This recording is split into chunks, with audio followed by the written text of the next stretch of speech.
에스더 1장. 아하수에로 왕 때에 일어난 일입니다.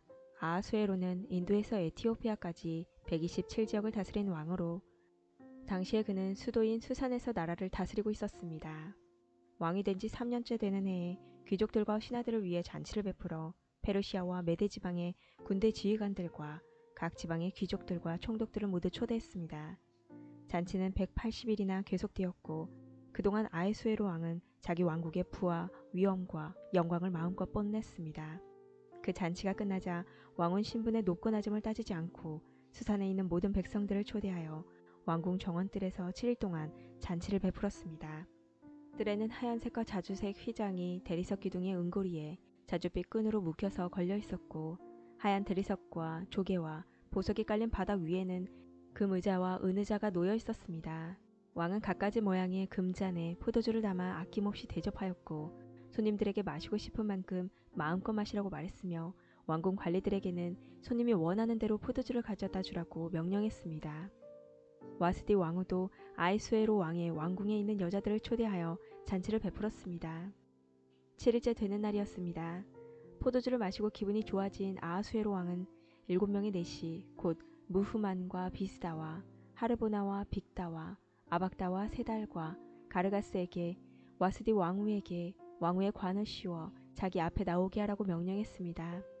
왕후가 매우 아름다웠기 때문에 왕은 왕후를 백성과 귀족들에게 보여주고 싶어 했습니다. 내시들은 와스디 왕후에게 가서 왕의 명령을 전했습니다. 그러나 왕후는 왕에게 나오지 않았습니다.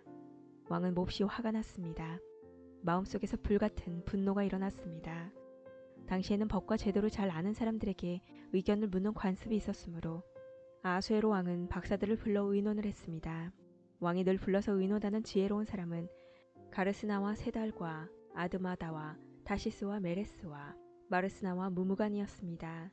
이들은 페르시아와 메대의 7 귀족으로서 왕을 직접 만날 수 있는 특권을 가지고 있었으며 나라 안에서 가장 높은 지위를 차지하고 있었습니다.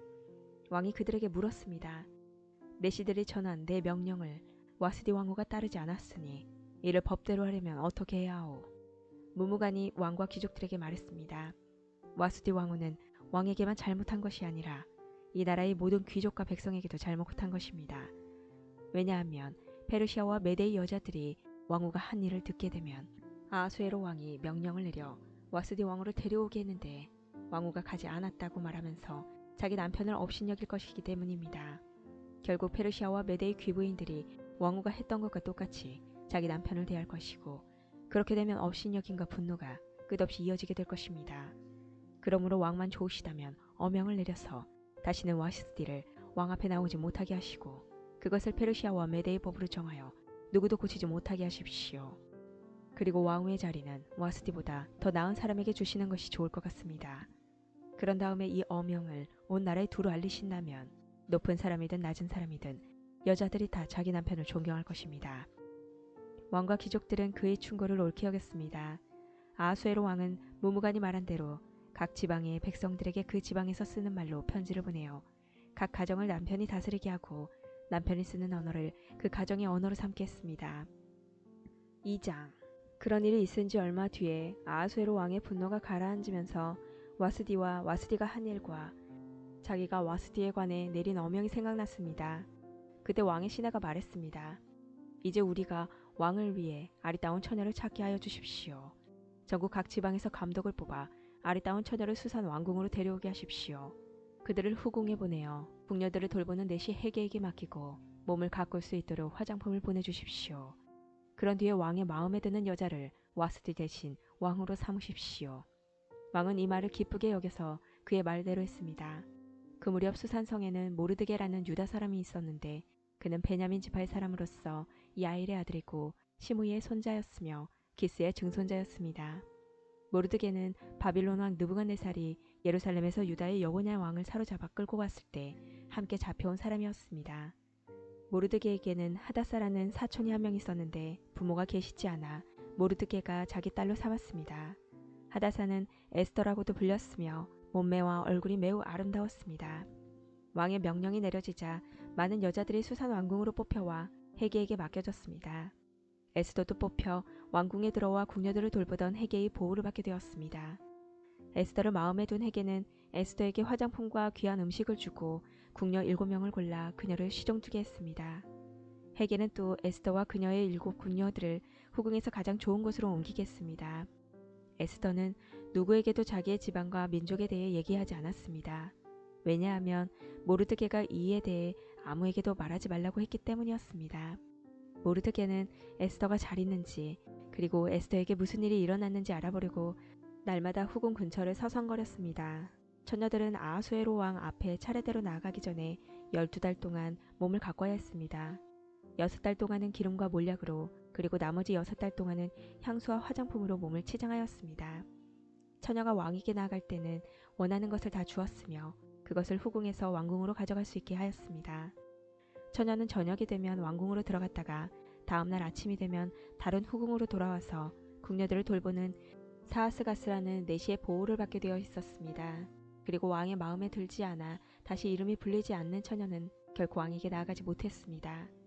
드디어 아비하일의 딸이며 모르드게의 사촌이면서 모르드게가 자기 딸로 삼은 에스더가 왕에게 나아갈 차례가 되었습니다.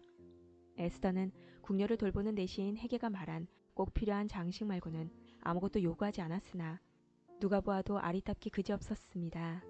에스더가 왕궁으로 들어가 왕 앞에 나아간 때는 아에수에로가 왕이 된 지 7년째 되는 해의 10째 달, 곧 데벳 월이었습니다. 왕은 모든 처녀들 가운데서도 에스더를 가장 좋아했습니다. 드디어 아하수에로 왕은 에스더의 머리에 왕관을 씌워주고 와스디를 대신해서 에스더를 왕으로 삼았습니다. 왕은 에스더를 위해서 큰 잔치를 베풀고 귀족들과 신하들을 모두 초대했습니다. 그리고 전국에 휴일을 선포하고 사람들에게 푸짐한 선물을 나누어 주었습니다. 처녀들을 두 번째로 불러 모았을 때 모르드게는 왕궁 문에 앉아 있었습니다. 그때까지도 에스더는 모르드게의 지시대로 누구에게도 자기의 지방과 민족에 대해 말하지 않았습니다. 그녀는 모르드게 밑에서 자랄 때와 마찬가지로 그의 말을 잘 들었습니다. 모르드게가 왕궁 문에 앉아 있을 때 문을 지키는 왕의 두 신하인 빅단과 데레스가 원한을 품고 아하수에로 왕을 죽일 음모를 꾸민다는 것을 듣게 되었습니다. 이 음모를 알게 된 모르드게가 에스더 왕후에게 이 사실을 알려주자 에스더는 모르드게가 일러주었다고 하면서 그 사실을 왕에게 말했습니다. 사실을 조사한 후에 음모가 밝혀지자 그들은 나무에 달려 죽임을 당했습니다.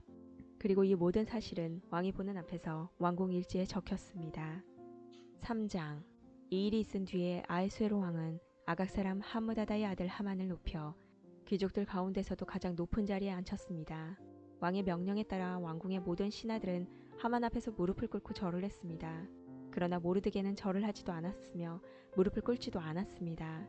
그러자 왕궁문에 앉아있던 왕의 신하들이 모르드게에게 물었습니다. 어찌하여 당신은 왕의 명령을 따르지 않는 거요? 날마다 모르드게에게 충고를 해도 듣지 않자 그들은 그 사실을 하만에게 알렸습니다. 모르드게가 스스로 유다인이라고 했으므로 그들은 하만이 모르드게의 행동을 그대로 내버려 둘지 지켜볼 생각이었습니다. 하만은 모르드게가 자기에게 절하지도 않고 무릎을 꿇지도 않는 것을 보고 크게 화가 났습니다. 그는 모르드게가 유다인인 것을 알고 모르드게만 죽이는 것으로는 충분치 않다고 생각하여 아하수에로 왕국에 있는 모든 유다인, 곧 모르드게의 민족을 다 죽여 없애버릴 방법을 찾았습니다. 그때 아하수에로가 왕이 된 지 12년째 되는 해 첫째 달, 곧 니산월이었습니다.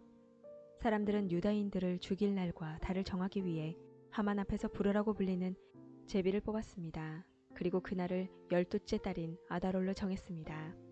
하만이 아하수에로 왕에게 말했습니다. 왕이 다스리시는 나라의 모든 지방에 걸쳐 다른 민족들 사이에 흩어져 사는 한 민족이 있는데 그들은 자기들끼리만 모여 삽니다. 그들은 어느 민족과도 다른 풍습을 갖고 있으며 왕의 법도 지키지 않고 있습니다. 그러므로 그들을 왕의 나라에서 그대로 살게 내버려두는 것은 옳지 않다고 봅니다. 왕께서 좋으시다면 그 백성을 완전히 없애라는 명령을 내려주십시오. 그러면 저는 왕의 재정을 맡은 관리에게 은 10,000달란트를 주어 왕의 금고에 넣도록 하겠습니다. 왕은 손에서 인장 반지를 빼어 유다인의 원수인 아각사랑 함무다다의 아들 하만에게 주었습니다. 왕이 하만에게 말했습니다. 그 돈과 백성은 그대의 것이니 그대가 좋을 대로 하시오. 첫째 달 13일에 왕의 서기관들이 부름을 받고 모였습니다. 그들은 하만이 시키는 대로 각 지방의 총독들과 군대 지휘관들과 각 민족의 귀족들에게 각 지방과 민족의 언어로 조서를 썼습니다. 그들은 조서를 아하수에로 왕의 이름으로 적어서 왕의 인장 반지로 봉인한 뒤 사신들을 시켜 전국에 조서를 보냈습니다. 조서의 내용은 12째 달인 아달월 13일에 유다인의 젊은이 늙은이 여자 어린이 할 것 없이 다 죽여 없애버리고 그들의 재산을 다 빼앗으라는 것이었습니다. 각 지방에서는 이 조서를 베껴 법률로 선포하고 모든 백성에게 알려 그날을 준비하게 했습니다. 왕의 명령이 내려지자 사신들은 서둘러 길을 떠나고 수산성에서도 조서가 선포되었습니다. 왕과 하만이 자리에 앉아 술을 마실 동안 수산성은 어지러움과 혼란에 빠져 있었습니다.